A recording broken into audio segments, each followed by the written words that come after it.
The champagne glass feels cold in my hand. I'm standing in the middle of our engagement party, surrounded by 50 people who came to celebrate us. Amber clinks her glass with a silver spoon, and the room goes quiet. She's smiling, but something about it makes my stomach twist. "I have an announcement," she says, her voice bright and clear.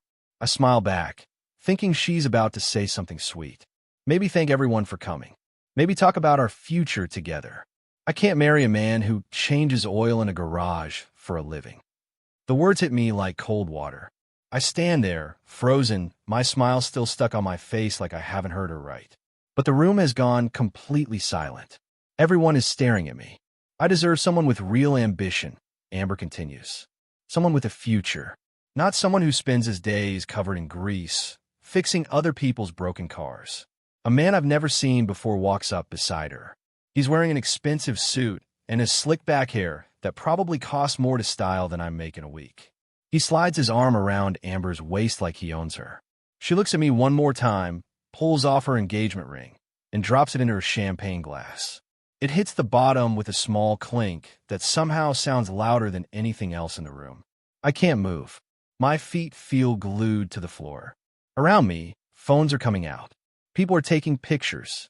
Someone actually laughs, a nervous sound that makes everything worse.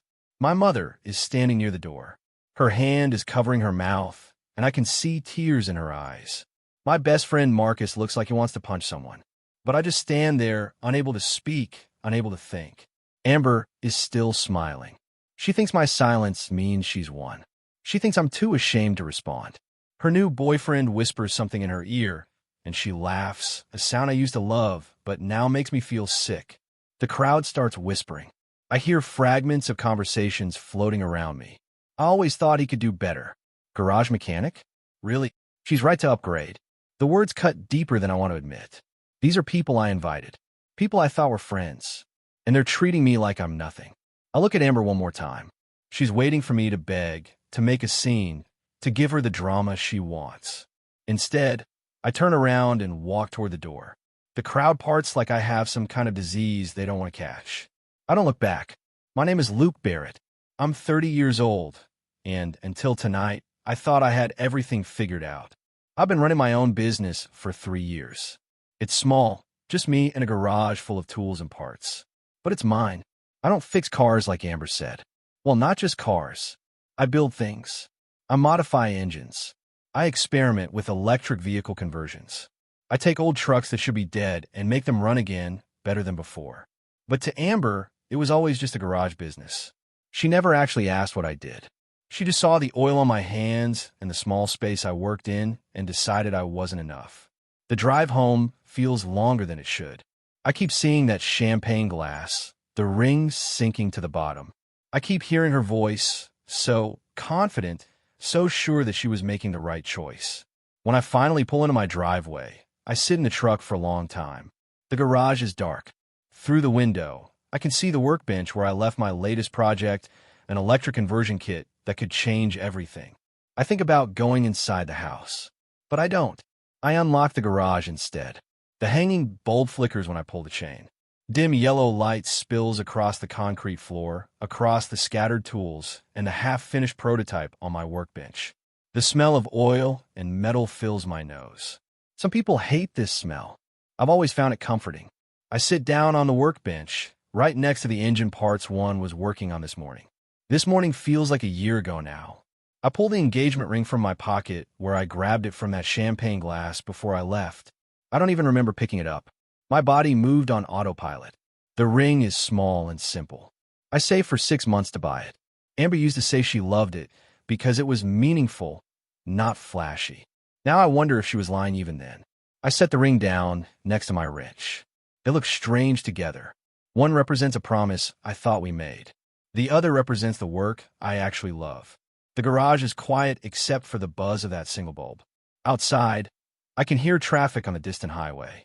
Normal people living normal lives while mine falls apart. I pick up a rag and start cleaning my hands, even though they're not dirty. I just need something to do with them. Fine, I whisper to the empty garage. I'll build something you can't laugh at. I remember the first time Amber came to the garage. It was 2 years ago, back when we just started dating. She walked in wearing a white dress and immediately looked uncomfortable, like the oil stains on the floor might jump up and ruin her clothes. "This is where you work?" she asked, looking around like she'd stepped into a cave. I was excited to show her. I pulled out blueprints, explained the electric conversion system I was designing. She nodded along, but I could see her eyes glazing over. She wasn't listening. She was already judging. Over time, it got worse. She'd come home and find me sketching designs at the kitchen table. "You could be working at a real company, Luke," she'd say, pacing around our tiny apartment. "Not doing this. This is how real companies start," I'd tell her, trying to keep my voice calm. She'd roll her eyes every time. "Dreams don't pay rent." I thought I could prove her wrong. I thought if I just worked hard enough, made enough progress, she'd see what I was building. But she never did. To her, I was always just the guy who got his hands dirty. Now, sitting in the garage, I realized something. She never believed in me because she never actually wanted to know what I was doing. She wanted a version of me that didn't exist. The worst fight happened 3 months ago. I came home from the garage to find Amber with suitcases by the door. Her face was set in that expression I'd learned to recognize, the one that meant her mind was made up. "I can't do this anymore," she said. "Do what?" I asked, even though I already knew. "This. You. The waiting. I'm 28 years old, Luke. I need stability. I need someone who has their life together. I'm building something," I said. "Something real. Just give me more time." She laughed, but it wasn't a happy sound. "That's what you said a year ago, and the year before that. Meanwhile, I'm working 60-hour weeks at the office while you play with car parts in a garage." "I'm not playing. I'm creating technology that could actually help people." "No one cares about your technology, Luke.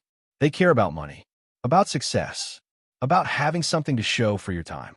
The word stung because part of me worried she was right. Part of me wondered if I was wasting my time on something that would never work. She grabbed her suitcases. "You'll still be here, covered in grease, when I'm already living my life." I didn't chase her. I just stood there and watched her roll her luggage out the door. She left her key on the table, and half our savings account was empty by morning. 2 days after she left, Amber posted on social media. The post showed up on my feed before I could unfollow her. It was a photo of her smiling, sitting in some expensive restaurant with that guy from the engagement party. The caption read, "I chose ambition over oil stains. Best decision ever." The post got hundreds of likes. People commented things like, "You deserve better," and "Good for you," and "Know your worth, queen." I read through the comments once, feeling sicker with each one. Then I closed my laptop and sat in the dark for a while. Marcus called me that night. "Did you see what she posted?" "Yeah." "Luke, I'm sorry. She's being cruel." "She's being honest," I said. "She always thought I was a failure. Now she's just saying it publicly." "You're not a failure. You're building something incredible." "Am I?" "Because right now it feels like I'm just a guy in a garage who couldn't keep his fiancée." Marcus was quiet for a moment. "Don't let her win by believing her story." After we hung up, I walked back into the garage. I pulled open the bottom drawer of my tool chest. Inside were blueprints I've been working on for 18 months. The title across the top read, "EV Conversion Kit Prototype A." This was it. This was what I'd sacrificed everything for. A system that could convert old gas trucks into electric vehicles. Affordable, efficient, practical. If it worked, it could change the entire market. I spread the blueprints across the workbench and got to work. I spent the next week removing Amber from my life. Not dramatically, not with anger, just methodically, like I was fixing a broken engine. I took down the photos from the walls. Most of them, anyway. There was one picture I couldn't throw away yet. It showed Amber holding one of my wrenches, pretending to help me work. She was laughing, her hair tied back, looking genuinely happy. I flipped it face down instead of tossing it. I cleaned the garage, really cleaned it, swept the floors, organized the tools, created a proper workspace. If I was going to rebuild my life, I needed to start with the space around me. My phone rang constantly. Friends wanted to check on me. Family asking if I was okay. I let most calls go to voicemail. I wasn't ready to talk about it yet, but there was one call I had to make. I pulled out a business card that had been sitting in my wallet for 6 months. Alexander Danner, it read. Independent investor. We'd met at a local tech meetup, and he'd seemed interested in my work. but I've been too afraid to follow up, too worried about failing. Now I had nothing left to lose. I dialed his number. Danner agreed to meet me at a diner 2 days later. I got there early, spread my schematics across the booth, and tried not to look nervous. He walked in exactly on time, a tall man in his 50s with gray hair and sharp eyes that missed nothing. He slid into the booth across from me and glanced at the papers. "Luke Barrett," he said, "the garage guy." "That's me. I heard about your engagement party. Small town, word spreads." I felt my face get hot. "Yeah, well, turns out I'm single now." He nodded, not unkindly. Sometimes the best things happen when we stop trying to impress the wrong people. He tapped the schematic. "Tell me about this." I took a breath and started explaining. Electric vehicle conversions weren't new, but my design was different. Simpler, cheaper. Instead of replacing the entire engine system, my kit worked with existing structures. It could turn a 20-year-old truck into an electric vehicle for a fraction of the cost of buying new. "You really think this can work?" Danner asked when I finished. I slid a smaller diagram across the table. "I don't think. I know. I just need to prove it." Danner studied the papers for a long time. Then he looked up at me. "Show me." The first test was a disaster. I'd spent 2 weeks installing the conversion kit in an old pickup truck I'd bought for $500. Everything looked perfect on paper. The battery connections, the motor integration, the control systems. All of it should have worked. I invited Danner to watch the test. He stood by the garage door while I climbed into the driver's seat. I turned the key. The dashboard lights came on. Good sign. I pressed the accelerator. Nothing happened. I pressed it again. The truck made a weird whining sound. Then sparks started flying from under the hood. Smoke poured out. The battery started hissing. I jumped out and grabbed the fire extinguisher, spraying foam everywhere. When the smoke cleared, I just stood there, staring at the mess. Danner walked over and looked under the hood. "What happened?" "Power distribution was wrong," I said, my voice tight. "The battery overloaded. I miscalculated the resistance." For the first time in weeks, I felt like screaming. All that work, all those hours, and it failed. Maybe Amber was right. Maybe I was just wasting my time. But then I looked at Danner. He wasn't laughing. He wasn't walking away. He was studying the burned wires with genuine interest. "Well," he said, "now you know what doesn't work. Try again." I didn't sleep that night. I rebuilt the entire power system from scratch, recalculating every connection, every wire, every circuit. I worked until my hands were shaking and my eyes couldn't focus anymore. Then I worked some more. By the time the sun came up, the truck was ready for another test. I didn't call Danner this time. I didn't call anyone. I just climbed into the driver's seat and turned the key. The dashboard lit up. I pressed the accelerator, barely breathing. The truck hummed. A quiet, smooth sound. Then it rolled forward. No engine roar. No gasoline smell. Just silent, perfect movement. I drove it around the parking lot once, twice, 3 times. Each lap confirmed it was real. The conversion worked. The truck was electric. I parked and sat there, my hands gripping the steering wheel. My shoulders started shaking. I was laughing and crying at the same time, overwhelmed by relief and joy and vindication. I pulled out my phone and recorded a short video of the truck running. I saved it with the title Proof of Concept and sent it to Danner. His response came 2 minutes later. "I'm in. Let's talk tomorrow." I sat in that quiet electric truck for a long time, listening to the hum of the motor, feeling something I hadn't felt in months. Hope. Danner's office was nothing like I expected. It was above a coffee shop downtown, just one room with a desk and some filing cabinets. But when he pulled out his checkbook and wrote a number, my heart nearly stopped. 50,000, he said. Enough to build 10 conversion kits, rent a proper workspace, and start a real company. I stared at the check. I don't know what to say. Say you'll make this work. Say you'll build something that matters. "I will." He smiled. "Then we have a deal." That afternoon, I went to the county office and registered a business. Barrett Innovations, LLC. It felt surreal, typing my name into official forms, making something that had only existed in my garage suddenly real. Marcus came over that night. We sat on my apartment floor, eating pizza and staring at the business registration papers. "You did it," he said. "Not yet. This is just the beginning. Still, a month ago, you were at rock bottom. Now you own a company. I thought about that. About the engagement party. About Amber's face when she dropped that ring. About all the people who laughed. Yeah, I said. I guess I do. 3 weeks later, Marcus sent me a photo. It showed Ryan, Amber's new boyfriend, standing in front of a presentation screen. The title read, "The Future of Electric Vehicles, Ryan's Consulting Solutions." I zoomed in on the screen. The designs looked familiar. Too familiar. "He's pitching your ideas," Marcus wrote. "Someone leaked your old blueprints." I felt anger burn through me, but it was cold, controlled. I'd learned something in the past month. Anger is only useful if you channel it into action. I opened my laptop and pulled up my patent application. I'd filed it 2 weeks earlier, right after the successful test. Every detail, every innovation, every unique element of my conversion system was documented and protected. Ryan could pitch all he wanted, but he was selling vapor. I owned the actual technology. I sent a single text to Danner, competitor trying to steal designs. "Our patent filed first. We're protected." His response, "Good. Let him try. We'll bury him with success." I submitted the final patent paperwork that night. I got back to work. The next 6 months passed in a blur of work in progress. I rented a small warehouse on the edge of town. It wasn't fancy, but it had space for multiple vehicles, proper tools, and room to grow. I built conversion kit after conversion kit. Each one got faster, cleaner, more efficient. I documented everything, filmed tutorials, created installation guides. The local mechanics started talking. Word spread about the guy who could turn old trucks electric. People called asking questions. Some wanted to buy kits. Others wanted to watch me work. My hand got more scarred. I barely slept. Some days I forgot to eat until Marcus showed up with food. But I never felt more alive.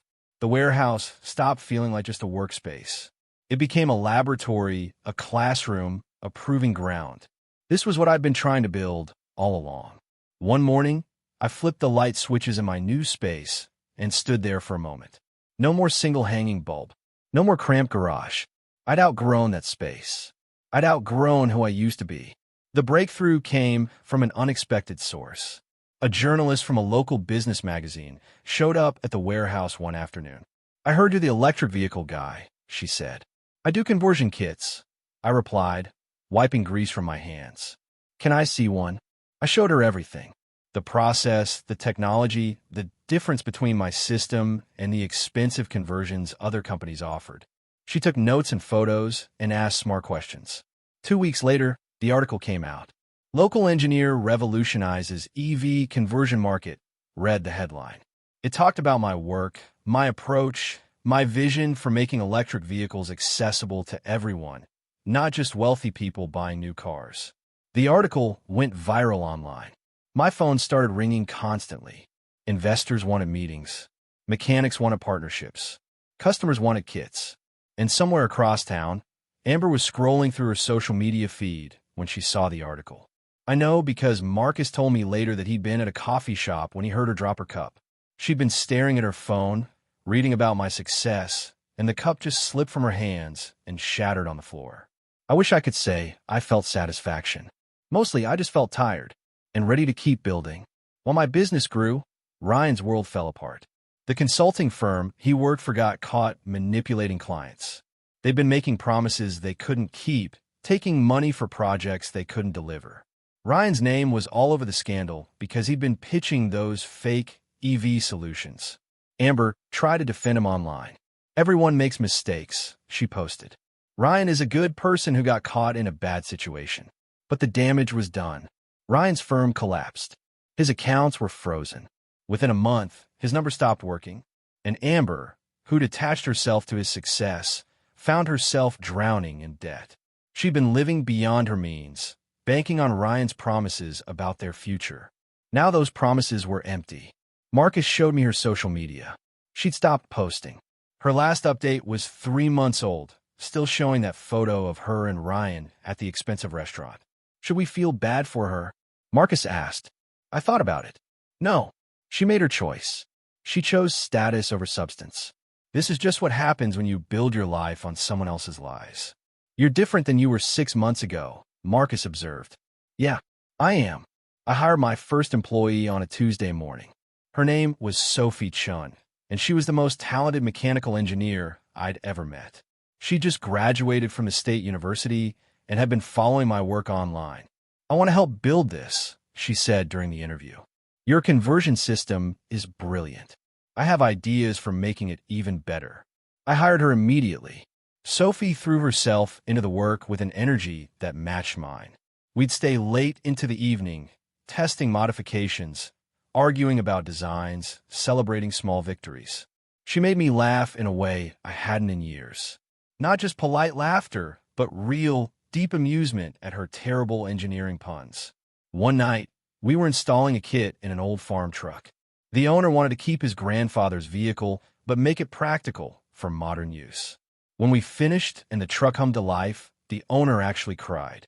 "My grandfather would have loved this," he said. Sophie and I looked at each other, both understanding what that moment meant. We weren't just building a business. We were preserving memories and creating possibilities. After the customer left, Sophie turned to me. "This is what work should feel like." "What do you mean?" "Important. Like we're actually making a difference." I realized something then. Somewhere in the past months, between the projects and the late nights and the shared victories, Sophie had become more than just an employee. She'd become a partner in every sense that mattered. The message from Amber arrived on a Wednesday evening. I was at the warehouse, working on a new prototype when my phone buzzed. "Hey stranger," it read. "Saw your article. Really proud of you. Maybe we can talk sometime." I stared at the message for a long time. A year ago, these words would have meant everything. Now they felt hollow. I left it on read. That same night, I got an email I've been waiting for. An invitation to present at the Midwest Green Tech Expo, one of the biggest sustainable technology conferences in the region. They wanted me to showcase the conversion system to investors, manufacturers, and industry leaders. I forwarded the email to Sophie. "Want to go to a conference?" Her response came immediately. "Are you kidding?" "Yes." We spent the next month preparing, building the perfect demonstration truck, creating presentations, practicing our pitch. Sophie helped me refine everything, catching details I'd missed, strengthening arguments I'd made. The night before the conference, we stayed late at the warehouse, doing final checks. "Nervous?" Sophie asked. Terrified, I admitted. "Good. That means you care." She smiled. "You're going to be amazing. We're going to change everything." She was right. We were. The conference hall was massive, filled with hundreds of people and dozens of companies showing their latest innovations. Our booth was modest, just a converted truck and some display boards. But the truck spoke for itself. When it was my turn to present on the main stage, I walked out into bright lights and camera flashes. The room was packed. I could see reporters in the front row, investors in the back, curious engineers everywhere. I took a breath and started talking. I explained the problem. Electric vehicles were too expensive for most people. I explained my solution: retrofit existing vehicles instead of buying new ones. I showed videos of successful conversions, testimonials from happy customers, cost comparisons that made the benefits obvious. The applause started before I finished. By the time I stepped off stage, people were surrounding our booth, asking questions, requesting demos, wanting to place orders. Danner found me in the crowd. "You did it," he said, shaking my hand. Barrett Innovations just became a national story. The next morning, I woke up to dozens of messages and missed calls. The presentation had been recorded and shared online. News outlets were calling. A major automotive magazine wanted an interview. The headline on the biggest tech blog read, "From garage to global, Barrett Innovations redefines electric vehicle market." I sat on my hotel bed, reading the articles, and thought about that engagement party a year ago. About Amber dropping the ring. About everyone laughing. I wondered if they were still laughing now. Ryan's firm officially dissolved that same week. The legal fallout was brutal. Fraud charges, arrests, lawsuits from clients who'd lost money on promised projects that never materialized. Amber's name appeared in leaked emails. She'd been helping Ryan pitch projects, using her marketing skills to sell his lies. When her employer found out, they let her go. Marcus sent me updates, though I didn't ask for them. She lost her job, one text said. She's looking for work, but no one's hiring. Another message came with a screenshot. Amber had been scrolling through my interview from the conference. The video showed her watching on her laptop, her face frozen in an expression I couldn't quite read. Regret? Jealousy? Disbelief? Maybe all three. I almost felt sorry for her. Almost. But then I remembered her words at that party. I remembered the champagne glass. I remembered all the times she'd made me feel small for following my dreams. Some bridges burn for a reason. Barrett Innovations hosted our first public open house on a Saturday in June. We'd moved to an even bigger facility, a proper manufacturing space where we could build conversion kits at scale. The event was meant to show the community what we'd built and thank everyone who'd supported us. I didn't expect Amber to show up. She walked in about an hour into the event, wearing a bright smile that didn't reach her eyes. "Luke," she said, loud enough that people turned to look. "You look amazing. This place is incredible." I kept my expression neutral. "Amber, didn't expect to see you here. I couldn't miss it. I mean, after everything we went through together, I wanted to celebrate your success." Cameras were turning toward us. Local news had been filming the event. I could see them zooming in, sensing a story. Sophie appeared at my side. "Everything okay?" she asked quietly. "Fine," I said. Then, louder, "Amber, I appreciate you coming. But this isn't really the place for personal conversations." Amber's smile tightened. She glanced at Sophie, taking in the way we stood close together, the easy familiarity between us. "Of course," Amber said. "I just wanted to say congratulations. Maybe we could grab coffee sometime? Talk about old times?" I looked at her carefully, at the desperation behind the bright smile, at the calculation in her eyes, wondering if she could find a way back into my life now that it looked successful. "I don't think so," I said gently. "You already made your choice. And honestly, it was the right one. We wanted different things." Amber leaned closer, lowering her voice. "Luke, come on. Everyone deserves a second chance, right? We were good together once." I glanced at Sophie, who was watching with a carefully neutral expression. Then I looked back at Amber. "Were we?" I asked, because I remember someone who told me my dreams were worthless. Someone who left when things got hard. Someone who dropped my engagement ring in a champagne glass in front of 50 people because she was embarrassed by what I did for a living. Amber's face went pale. Around us, the crowd had gotten quieter. People were listening. "I was scared," she said. "I made a mistake. But people change." "You're right. They do." I turned to face the crowd, raising my voice. "Everyone, I'd like you to meet someone very important to me." I held out my hand to Sophie. She took it, understanding immediately what I was doing. "This is Sophie Chun," I said. "She's the co-founder of Barrett Innovations, our lead engineer, and the person who helped turn this company from an idea into a reality." Applause filled the hall. Sophie squeezed my hand, her cheeks flushed, but her smile genuine. I looked back at Amber. Her fake smile had frozen on her face. She stood there, alone in the middle of our celebration, while everyone around us clapped for Sophie. A photographer caught the moment. That single flash captured Amber's expression, the realization finally hitting her that she'd thrown away something real for something fake. She left quietly a few minutes later. I didn't watch her go. The following week, I drove back to my old garage for the first time in months. The landlord was still renting it to someone else, but he let me come by to pick up some tools I'd left behind. Standing in that small space again felt strange. The hanging bulb, the concrete floor, the workbench where I'd built my first prototype. Everything looked smaller than I remembered. I ran my hand across the old bench. This was where it all started, where I'd sat after the engagement party, heartbroken and humiliated, and decided to build something that mattered. The champagne glass was still there, tucked on a shelf where I'd left it. The one Amber had dropped the ring into. I kept it as a reminder. I picked it up now, held it to the light. The glass was cheap, the kind they use at every catering event. Nothing special, but it represented something. I thought about throwing it away, moving on completely, but instead, I set it back down gently. "Everything starts small," I said quietly to the empty garage. "Even empires." 6 months later, Barrett Innovations was featured on national news. We just signed a contract with a major automotive manufacturer who wanted to offer our conversion kits through their dealerships. The deal would take us from a small regional company to a national brand. Sophie and I stood in our new corporate office, watching the news coverage on a large screen. Danner was there too, along with the team we'd hired. 15 employees now, all working together to make electric vehicles accessible to everyone. Remember when it was just you in a garage? Sophie asked. Hard to forget. Would you go back? If you could. I thought about it. About the pain and the doubt, and the nights I wasn't sure I'd make it.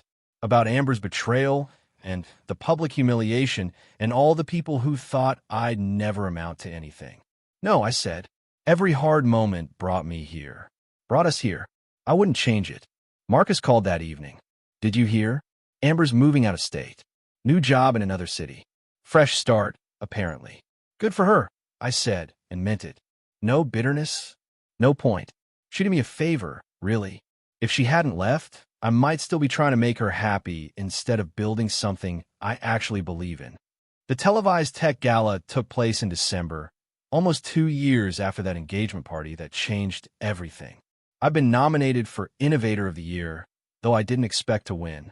The room was full of people who'd accomplished incredible things. When they called my name, I was genuinely shocked. I walked to the stage in a daze, accepted the award, and stood in front of the microphone. Hundreds of faces looked back at me. Cameras flashed. This moment would be broadcast and shared and remembered. The host asked me to say a few words about what motivated me. I thought about all the possible answers. The technical challenge, the environmental impact, the business opportunity. All true, but not the whole truth. Someone once told me I wasn't enough. I said finally that my dreams were too small, my ambitions too modest, that I'd never amount to anything working in a garage. The room was silent, listening. Turns out, she was right. I wasn't enough. I wasn't enough for her. A few people laughed, understanding where this was going. But that taught me something important. You don't build success to prove people wrong. You build it because the work itself matters. Because solving problems and creating value and helping people is its own reward. The recognition is nice, but it's not why we do it. I held up the award. This belongs to everyone who believed in the work when it was just an idea in a small garage. Thank you. The applause was long and genuine. Afterward, Sophie found me in the crowd.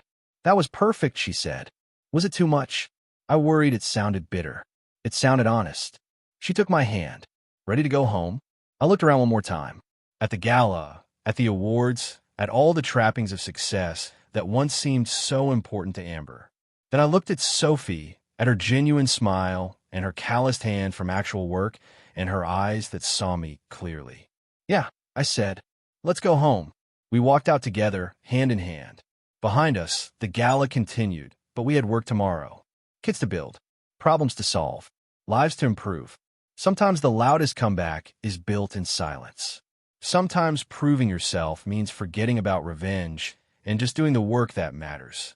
And sometimes, the person who leaves you behind does you the biggest favor of your life.